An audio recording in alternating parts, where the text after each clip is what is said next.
आगे रुक कर लेंगे अगली बड़ी खबर का, जहां दिल्ली एनसीआर में अब इलेक्ट्रिक 3 व्हीलर को बढ़ावा दिया जाएगा। दरअसल अब नए सीएनजी और डीजल ऑटो के रजिस्ट्रेशन पर रोक लगेगी। 2027 से दिल्ली में नए रजिस्ट्रेशन पर रोक लगाई जाएगी। एनसीआर में चरणबद्ध तरीके से लागू होगी ई3 व्हीलर नीति। अब सिर्फ L5 इलेक्ट्रिक 3 व्हीलर होंगे रजिस्टर्ड। इलेक्ट्रिक वाहनों को प्राथमिकता दी जाएगी। तो बड़ी खबर आपको बता दें, जहां नए सीएनजी और डीजल ऑटो के रजिस्ट्रेशन पर रोक लगेगी।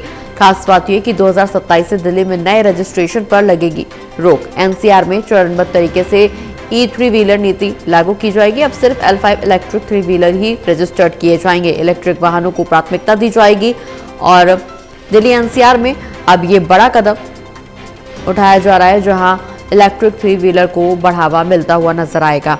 नए सीएनजी और डीजल ऑटो के रजिस्ट्रेशन पर रोक लगेगी, क्योंकि हाल ही में हमने जिस तरह से देखा मिडिल ईस्ट में संकट बरकरार है और ऐसे में पेट्रोल डीजल की कीमतों में भी इजाफा हुआ है, सीएनजी की कीमतों में भी इजाफा हुआ है। तो कुल मिलाकर के एनसीआर में चरणबद्ध तरीके से ई3 व्हीलर नीति लागू की जाएगी।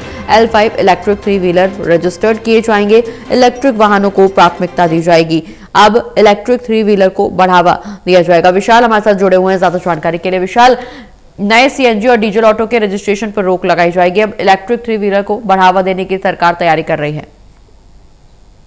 बिल्कुल प्रगति, देखिए क्योंकि दिल्ली में प्रदूषण एक काफी बड़ी समस्या है, जिससे निपटने के लिए सरकार निरंतर प्रयास करती रहती है। और इसी कड़ी में कल सीएक्यूएम, जो कि प्रदूषण को कंट्रोल करने वाली एक बॉडी है, उसकी जिम्मेदारी जिस पे होती है, सीएक्यूएम ने अपनी एक बैठक की थी और इस बैठक में काफी बड़े निर्णय लिए गए हैं, जिसमें सबसे महत्वपूर्ण ये बात कही गई है कि 1 जनवरी 2027 से दिल्ली एनसीआर में केवल जो 3 व्हीलर इलेक्ट्रिक वाहन है उन्हीं का ही रजिस्ट्रेशन होगा। यानी जो ऑटो चलते हैं या फिर किसी और पेट्रोल डीजल से चलने वाले माध्यम से जो 3 व्हीलर्स है, उनका रजिस्ट्रेशन पूरी तरह से बंद हो जाएगा। यानी नई गाड़ियां वो नहीं निकाल पाएंगे और केवल जो इलेक्ट्रिक व्हीकल्स है 3 व्हीलर वाले L5 की श्रेणी में जो आते हैं, केवल उन्हीं का रजिस्ट्रेशन जो है किया जाएगा। साथ साथ एक बड़ा फैसला ये भी लिया गया है कि इसी साल अक्टूबर से जो नो पीयूसी नो फ्यूल वाली पॉलिसी थी, उसको और ज्यादा मजबूती से बढ़ाया जाएगा। यानी किसी भी गाड़ी के पास अगर वैलिड पीयूसी जो है वो नहीं मिलती, यानी पॉल्यूशन अंडर कंट्रोल सर्टिफिकेट नहीं मिलता, तो उसे ईंधन भी नहीं दिया जाएगा, ना ही पेट्रोल दिया जाएगा, ना ही डीजल, ना ही सीएनजी। तो ये कुछ बड़े नियम जो है ये लागू होने वाले हैं दिल्ली एनसीआर में, जिससे हम कह सकते हैं प्रदूषण से कहीं ना कहीं उसके टैकल करने में एक बड़ा सहयोग ये निभा सकता है।